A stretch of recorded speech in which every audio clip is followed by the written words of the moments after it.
So let's get reactions to the judgment and surrounding issues from Adaze Enwata, who is a former spokesman to Governor Obaseki and a constitutional lawyer, and also Mr. Washington Osifo, an APC chieftain, a former commissioner for education, energy and water resources, and a lawmaker in Edo State. Welcome to Sunday Politics. Thanks for having me. Thanks for having us. Let me start with you, Mr. Adaze. What was your initial reaction to the judgment yesterday? I think the judgment represents a watershed in the judicial history of our country, much as it was one that was well celebrated by Nigerians and Edo people in particular, because this is one issue that has dragged for over 4 years. Remember, in 2016, this same certificate issue came up. Of course, the then PDP candidate, Izeyamo, who later switched to become the candidate of the APC in the Edo 2020 governorship election, brought up the same issue. Though at that time, this issue was not decided on its merits.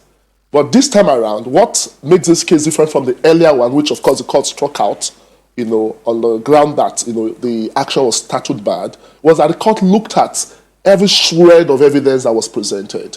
And of course, the issue for determination that the plaintiff formulated was whether they have been able to discharge the onus of proof. And the court said no.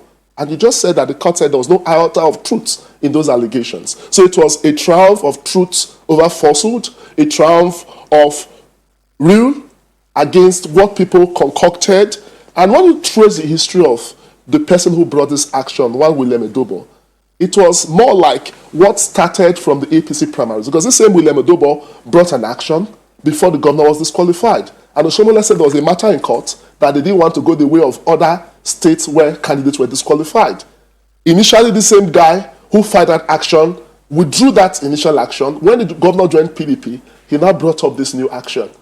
And we're happy that the court has finally resolved this issue and that there was no iota of truth in those allegations. Mr. Osifo, he makes it sound as straightforward as many have concluded it to be. In delivering the judgment, Justice Ahmed Mohammed did say that he linked it to the case of a father who, claims responsibility of a child and says, this is my child. And then another man comes forward to say, you're not the father, but cannot produce another father. Is it as straightforward as it was made to sound? Well, first, let me say that it is even very laughable.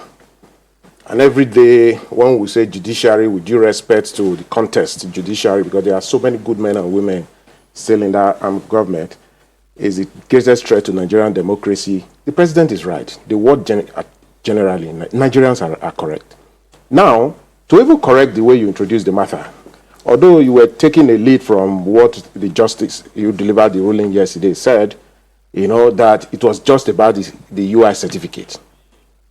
And my brother here also talked about issues that were formulated, just one, to resolve it. And the judge said there was no issue because we didn't prove our case.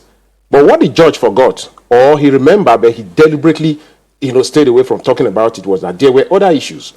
And the formulation of the matter to be resolved was hinged on the pleadings on both sides. And in these pleadings, there were documents and evidences that were front-loaded. But what was convenient for him, which he took, was just the issue of forgery. When there were allegations of perjury, there was allegation of inconsistency arising from the information fed by the governor himself in the twin document of 2016 from CF 001 2016, which is now the equivalent of from EC9 2020, as the case may be. And at the end of the day, these are evidence on information on oath. And the matter before him was that, look at the context, the wordings of section 1821J of the Constitution and section 31, 5 and 6 of the Electoral Act 2010 as amended. Now, what it says is clear. One is talking about forgery, which is the Constitution, which says that if you forge, you are not qualified to be a candidate. And the second one is saying if you have supplied any information that is false, that is perjury. And what is the definition of perjury? The definition of perjury is information, a false information given deliberately. And how deliberate can you convince the people? It is deliberate when you reduce it in writing, but in your own hand, signed on oath, and it becomes false. And the contemplation of section 31, 5 or 6 is saying, the 5 says, if you discover, you reasonably believe that false information has been given, then section 6 of it prescribe the punishment. Just to put it now, in clear context, what is this false? What is the false information? Okay, now the first information is this: when he contested in 2016, he supplied in INEC form that he graduated in 1976 under his signature on oath, and that is a strict liability on oath. Now, in an accompanying affidavit, which he termed affidavit of loss of original certificate, he also supplied information by himself, knowingly. He sworn to oath that he also graduated from UI in 1976. Now, in 2020, on the same form, under the same column C to INEC, he also supplied information that was contrary to the one he gave in 2016. This time, he said he graduated in 1979. One thing you must know. Was that corroborated by the University of Ibadan? Now, let me tell you. The issue of what he wrote or what he filled in those forms need not be corroborated by University of Ibadan, because those are not documents of University of Ibadan. They were documents of INEC, okay, attested by him to INEC, received by INEC, in INEC custody, for which INEC came to court to testify to. And I want to use the language of the judge when INEC came. When INEC came to tender these forms, INEC forms, filled by Godwin Obaseki, the governor, who is in this case being challenged under section 31, 5 and 6, the judge said, when they objected to the admissibility of that piece of evidence, the judge said to them in his response, in his ruling, that this case relies, so to speak, in deciding it on that form, that if we exclude that form, the question is, what are we doing in this court? That he went further to say this matter would have collapsed like a pack of cards if we do not allow it to come in. Let me even reply the judge. When he alluded, or he tries to strengthen his submission by saying that it's like this matter is like a child, whose paternity is being contested, and the father is here, and the other man is saying, this is my son. Now, the judge forgot that in modern times, there are so many children whose paternity is contested by DNA. And until and unless you are an expert, you cannot purport to have positioned yourself to be an expert. The mere allegation or allusion that this is my son is not a justification when there's contestation. Just a second, let me go to the constitutional lawyer here. You have talked about the fact that an allegation has been made. It almost raises questions. But then, I think he would also agree that to an extent, the judge did say that allegation was not proven. Mr. Adaze. As lawyers, it's always fair when we come before the public not to make words that tend to desecrate the judiciary. It is very clear from our jurisprudence that when you have an allegation that borders on crime, the standard of proof is proof beyond reasonable doubt. And it's quite unfortunate when you hear him talk of 2016. And I did say in my prefatory statement that in 2016 they went to court, and the court, of course, realized they didn't come within time. So you cannot resurrect a dead horse of 2016 in 2020. All election petition matters, by virtue of a fourth alteration, has a lifespan. And that's what we say by fruition of time. When time effluxes, there's nothing, you cannot raise 2016 election for which this man had a mandate of 4 years in 2020. I mean, it's just common sense. Even a primary 6 student should know this. So in 2020, the question is, did he make any false declaration? The answer is no. He presented his documents, they said issue of photocopy, and the court said no, he has his original. And the Supreme Court had resolved this issue in Ayade's case. That when you have an original, you cannot be talking of a photocopy or an incomplete photocopy. So these were the technicalities they wanted to ride on. The governor got a mandate from Edo people. Over 84,000 was the margin of defeat. It's difficult for them to accept one thing. Edo people made a choice. This is a man that presented his primary school certificate up to his master's degree certificate. And the court looked at all these documents and said, these are originals. They didn't go to the university to even verify these things. We brought the deputy registrar who said that he met the requirements for admission. He graduated from the university. The records were presented. The originals were presented in evidence, and the registrar of the university, the deputy registrar that came, confirmed that that was his document. He graduated in 1979. If in 2016 there was a misplacement of date, it does not touch on the issue of perjury. It does not touch on it, which they failed to prove. The court discharged a burden which they were supposed to discharge, and that burden was to deliver that judgment, a very sound judgment.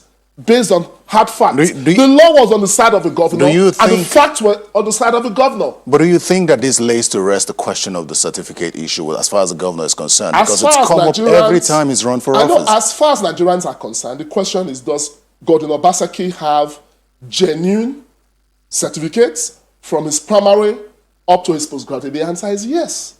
The court looked at all the originals and said yes. Was there any statement that was made falsely on oath? The answer is no, because it was not proven. And the proof, as we said, is proof beyond reasonable doubt. It's not a question of bringing people who graduated from Besin and Hausa when we're talking of University of Ibadan. The university came.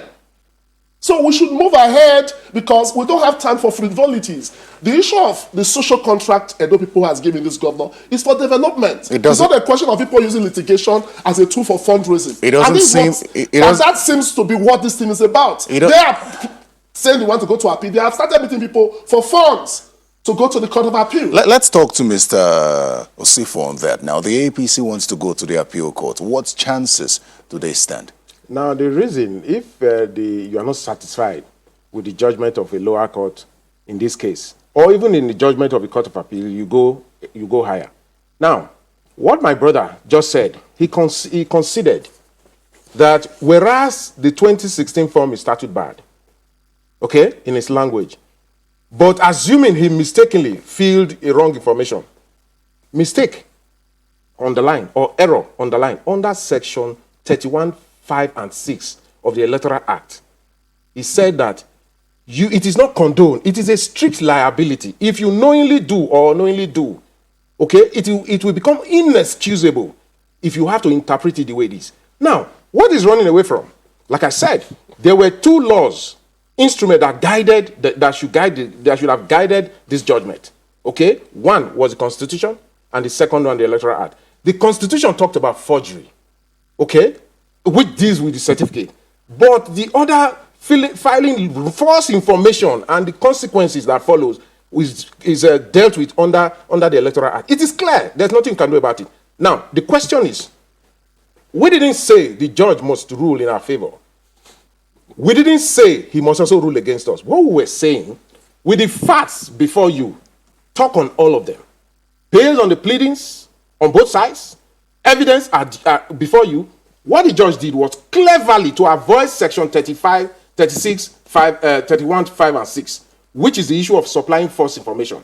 Now, under that false information, he would have seen that in the face of the documents of 2016 and 2020, which is INEC came to submit, which he herself alluded to that if this piece of evidence is excluded from this whole matter, it will collapse at the part of part. Now, it will wonder that whereas your finding was now not your findings were in variance with your conclusion. Now the question is, when you talk about the certificate, what happened to those forms? He never said anything about it. Now again, if you go to the HSC and the O level, now the information in the HSC, the testimonial supplied by the Institute of Continuing Education, suggesting that he sat in 1975 and subsequently in 1976 for the A level.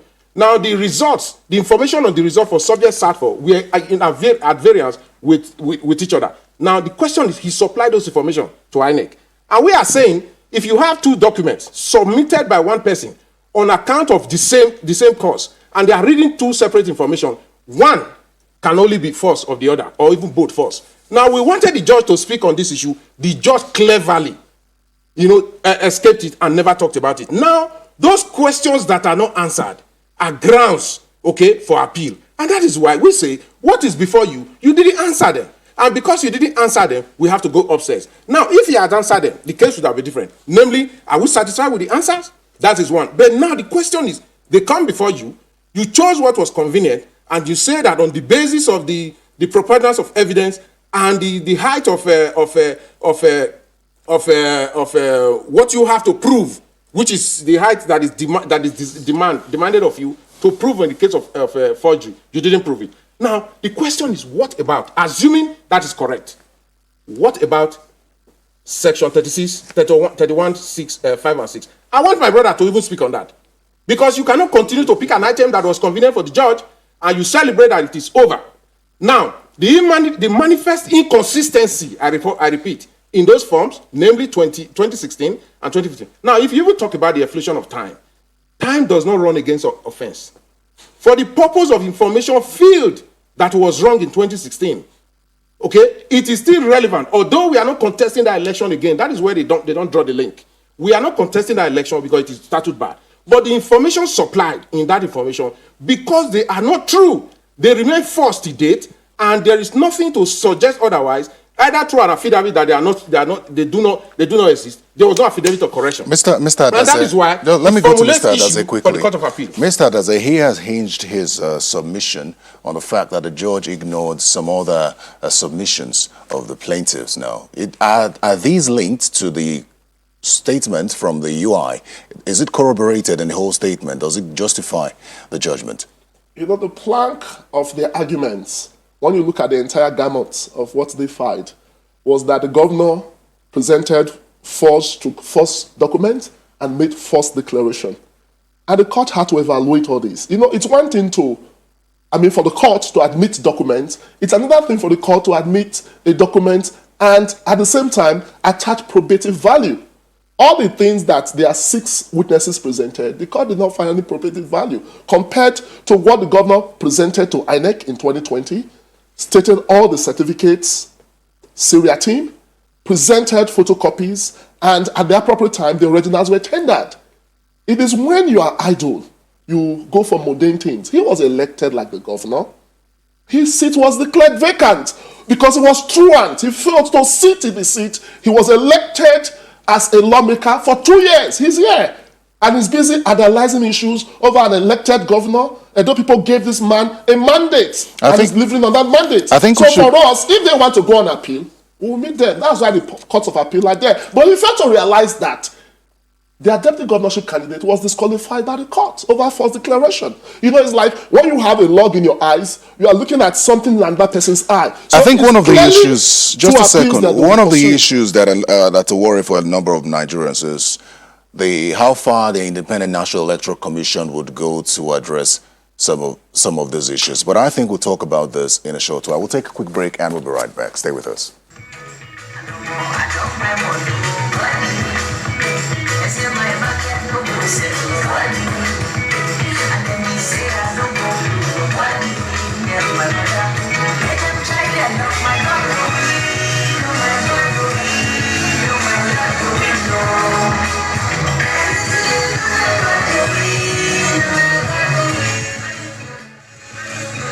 Right, so that's the dance by the deputy. Just a second, please. That's the dance by the deputy governor of Edo State. You can imagine what the dance of the governor will be if we had a video of him celebrating. And just in case you missed it, I hope you caught up with that.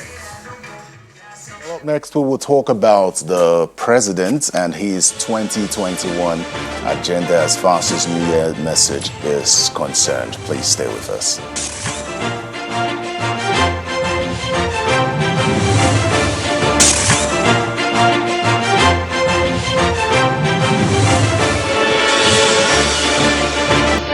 Welcome back to Sunday Politics. I'm still speaking with 2 guests on the judgment of the Federal High Court in Abuja dismissing the suit filed by the All Progressives Congress against alleged certificate forgery of Governor Godwin Obaseki of Edo State. My guests are Adase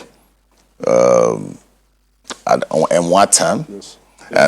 Yes. And Washington Osifu. Both of them are speaking on the merit and demerits of the case. Now, there's one thing that a lot of people have questioned since this came up, and that's the role of the Independent National Electoral Commission. For some persons, the Independent National Electoral Commission should be allowed to carry out, the law should be amended to allow the Independent National Electoral Commission carry out investigation of on documents submitted by candidates. Is that something that you would subscribe to, Mr. Osifu? Well, obviously, yes. Because the crisis we're having, it is very easy to celebrate victory, just like we saw. You know, the courts these days are affirming illegality where it ought not to be. Now, I am in a hurry to see the laws amended to give INEC the opportunity or the powers to investigate certificates or information brought before them before contesting. Because it makes no use, because by the time you're even determining that information were false, they would have sat in that office, which ordinarily they ought not, where ordinarily they ought not to be, and things would have gone wrong. This is not the first case. Plethora of cases suggest that persons have sat in offices that they were not qualified to be. The fact that the court said yes, it's not the validity to some of these claims. Now, there were two issues before the court, that of the deputy governor, okay, and that of the governor. From the language or demeanor of the court, from the body language, he descended into the arena, I'm talking about the judge severally, to suggest that he wanted the case to lapse. Now, he granted, stay of proceedings in a pre-election matter that ought not to be, that wrong, contrary to the Constitution. And even when the Court of Appeal rebuked him for that, it was convenient for him, it was with respect to the governor and not to the deputy. And at the end of the day, today, the case of the deputy governor, the one you saw dancing, lapsed. Exactly what he wanted to achieve with the governor. When he could not achieve it, he took an easier route. Of course, for him, the case of forgery was a low-hanging fruit that was convenient to just pluck, and he did what he did. Now, the question that he knows in his conscience, that even the records of court cannot obviate, is the fact that it is on record that he did not speak on other issues, particularly Section 31, Sub 5 and 6. And that is the case of false information. That is the case of perjury. And Section 6, Sub 6 of that section said it clearly. If you bring false information, there is no further issue. You must be disqualified. And now, if he has interpreted that section the way it is, stricto sensus, on strict liability, instead of degenerating to the arena to start being the advocate and giving what was not even asked for, okay, and reducing it in a way as if the whole matter was all about certificate that was not even front-loaded. The reason why in a case that has 6 months or 180 days of a lifespan, it is termed what you must do at when you must do it. If you didn't front load within the 14 days, when you were filing your processes, you are forbidden to bring in new documents that you never front loaded. When it became an issue, they brought in INEC. When INEC came, assuming INEC was there to verify the certificate. Now the question to the judge, to Godwin Obaseki, to my friend here, and to every mind out there, did WAEC come to verify the other certificate that we were also contesting, namely the A-level and even the HSC? If it was convenient for him to bring UI, why did he not bring those other two that we were contesting? The one we even brought, which was INEC, which the court agreed with us, that if you exclude it, the matter would have collapsed like a pack of cards. When he was giving his ruling, after analyzing the strength of the evidence, one of which was what we just talked about, which is the two forms, 2016 and 2020, for which we said he lied on oath. If you lie on oath, the punishment is that you are not qualified to contest. Let me allow Mr. Adaze to respond to some of your submissions. Yeah, I think it's an elementary point in law that the burden of proof lies on the party that alleges. So it's quite unfortunate when you hear my colleague talk about the governor bringing WAEC. They are the ones that said the certificates were forged. The burden is on them to invite WAEC. It's because they were on the white good chase. They didn't even bother to go to the university. They invited 6 witnesses. The simple question I was asked during cross-examination, you said this document is forged. Have you gone to University of Ibadan to verify? The answer is no. So when you say a busybody, it's easy to know. Because if you allege, the burden is on you to prove. So he keeps talking about the provisions of Section 31, Sub 5 and 6 of the Electoral Act. What does it say if you give false information? It is their own deputy governorship candidate, Gani Awudu, who presented documents that had 4 different names, not different from what we saw in Bayelsa. And the court gave a very beautiful judgment against their party that they didn't have a candidate. So in the eyes of the law, the APC didn't have a candidate. And that is what they are saying they also want to appeal against. My initial question was, if INEC had to do verification of every document as empowered by law, if a law had to be amended, the electoral law had to be amended for INEC to verify every document, would we have battles like this? I think it is a moot point which requires review of our existing laws, because I think the matters of this kind should be resolved at the level of the electoral body. But the argument is that they don't have judicial powers, because at times you may say, no, this person is not qualified, and this matter will still end up in court. So that is why the makers of our Electoral Act, the legislators, in their wisdom felt they should be some form of judicial powers, not on INEC, but on the court to decide whether false information was made or not. But I think the need for an amendment of the law, review of the law, is to allow for enough time before the election so that we can do these things 6 months before. And I think that particular recommendation has been made. So that 6 months before election, political parties will submit the names of their candidates, right? And you have enough time to resolve this issue so that you don't have a man who has been elected. You still have people bring all kinds of matters, whether frivolous or not. So I think there should be enough time, the time lag, to allow the courts to properly scrutinize, not INEC. Just like the governor's disqualification by Oshomole's people. It was not fair. A man who presented all the certificates, because there was a witch hunt, he was disqualified. And at the end, the court has seen that all the documents he presented were genuine. None of them was false. Does this ruling have any implication on future cases?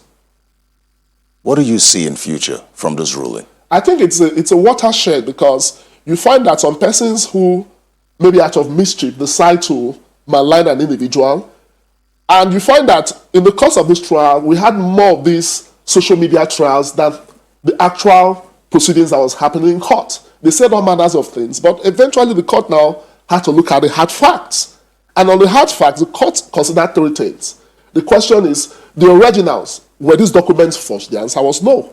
And the Supreme Court had resolved the issue in this case, that in the case of forgery, what must be considered is the original. And the governor presented all these originals. Then we have problems with the governor's originals. He was talking of these originals were not front-loaded. But in the INEC forms which they submitted as part of the evidence or even front-loaded, the photocopies were all there of the same originals. So they were trying to hide under technicalities. You don't need to front-load an original. They even invited witnesses that presented originals of their certificates. So why not preclude the fact in issue, which, of course, in this case, are the originals of the governor? Let me allow Mr. Sifu to respond. I didn't expect him to say otherwise. Because the governor's spokesman is nice. He's a former spokesman. He's a government former spokesman. Once a spokesman, is always a spokesman. Now, I never saw him in court, so he didn't follow the proceedings. I followed the proceedings, and I understood what happened. I saw it. I wasn't told. For him, this is hearsay. I was in court. It's neither here nor there. Okay? He was not there. Now, that is not even the issue. He wants to deviate from it. Now, the issue is this. He knows, because he says he's a constitutional lawyer, when you do not front load when you ought to, okay, that document is inadmissible. That is just the truth. Now, Godwin Obaseki, through his representative in court, his lawyer, front-loaded a certificate purportedly submitted to INEC by Godwin Obaseki, okay, which had no signature of the registrar, and there was no date, commencement date. Now, in the face of it, it is obvious, and it was displayed because INEC, in discharge of their constitutional responsibility, displayed those certificates, okay, for claims and objective. And the claims and objective, when we saw it on the board, was that it was manifestly different from the certificate that is known within the context of a certificate in Nigeria. Namely that, for instance, mine has, and I'm sure he has too, there's a registrar's signature of the vice chancellor, and the commencement date. What we saw, what INEC published, submitted by Godwin Obaseki to them, was that he had only the VC's signature, and the certificate of the registrar, together with commencement date, was not there. On the face of that, we went to court. When they were replying, they also front-loaded that same certificate as reply, but relied on a convenient excuse that it was an error occasioned by photocopier. Now, the question is, all through, when he contested for APC, you heard when he said, because the documents were not completed, one William Sedubo filed a petition against him when he was still in APC. Now, who, even your lecturer, when you were looking for admission, including the judge, I do not think any school will admit you on the basis of a certificate or whatever you presented that contains on the surface of it information that are not complete. I think and that is exactly what it was. Well, sadly, we're out of time. I'd like to say a very big thank you to both of you for coming to speak with us. Adaze Enwata, a former spokesperson to the governor and a constitutional lawyer. Thank you so much for coming. Thank you for having me. And also Osifo Washington, thank you so much. You're an APC chieftain and a member of the State House of Assembly. Thank you very much for coming. God bless you. Happy New Year.